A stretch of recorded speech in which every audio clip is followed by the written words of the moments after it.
এই নাও কুকুরের মাংস, তোমার আব্বাকে দিও।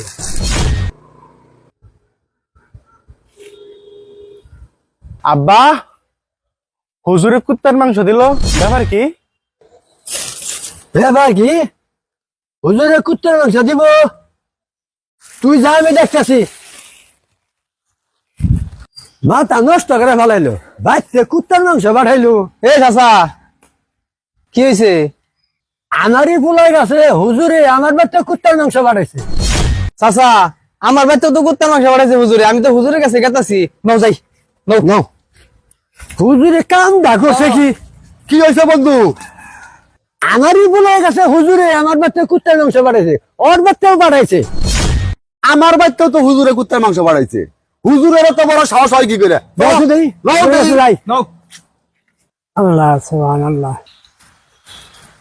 হুজুর আসসালামু আলাইকুম। ওয়ালাইকুম আসসালাম। হুজুর, এই থাম তুই। হুজুর, 2 দিন আগে আপনারা আমার বাচ্চা খাওয়া বসাল, 2 কেজি করে গুস্ত নিয়ে খাওয়াইলাম। আমার বাচ্চাকে আপনি কুত্তার মাংস পাঠাইলেন, জবাব দেন এটার। হুজুর, মেম্বারে ওইটা ফতুয়া দেন, কুত্তার মাংস যে হারাম, এটা আপনি জানেন না? আমার বাচ্চা কুত্তার মাংস কিভাবে বানাইলেন আপনি? আমি হইলাম পোলান মানুষ, আমার বাচ্চা হুজুর কে কুত্তার মাংস বানাইছুন? কুকুরের মাংস খাওয়া হারাম, তা এটা আমি জানি, তাও আমি পাঠাইছি। আপনি যাই না হইলে কেন আমার বাচ্চা কুকুরের মাংস পাঠাইলেন? কুকুরের মাংস খাওয়া হারাম, এটা আপনার বাড়িতে পাঠাইছি, এটা আপনার গায়ে লাগছে। আপনি যে সুদ খান, সুদ খাওয়া তো হারাম, এটা আপনার গায়ে লাগে না? আপনার খারাপ লাগে না? এটা নয় মারলাম, আমি কি করছি আমার বাচ্চা বাড়াইলেন? তুমি কি করো?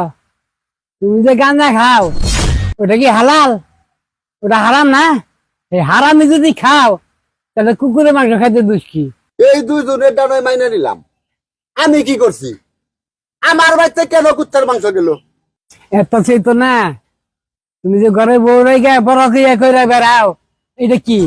আমি তোমাদের বাড়িতে কুকুরের মাংস পাঠাইছি, তার জন্য গরম হয়ে আমার উপর আইছ। তোমরা যে হারাম কাজগুলা করতেছ, এই জন্য আল্লাহ যেদিন তোমাদের ধরবে, সেদিন জবাব দিতে পারবা? তখন কি জবাব দিবে বলো? চুপ থাকো কেন? সেদিন কি জবাব দিবে বলো? হন কাজেই এখনো সময় আছে, সংশোধন হও।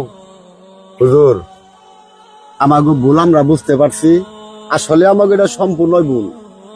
আমরা যেন এখন সংশোধনে চলতে পারি, আল্লাহর কাছে এই দোয়া কামনাই করবেন। আমরা আপনার সাথে সব সময় আসবো। আজ থেকে হুজুর আমরা সবাই ভালো হয়ে যাবো। মাফ করে হুজুর, দিন আমাদের। আজকে থেকে আল্লাহ দিলে আমার পাশে নামাজ পড়বো। খুব খুশি হলাম।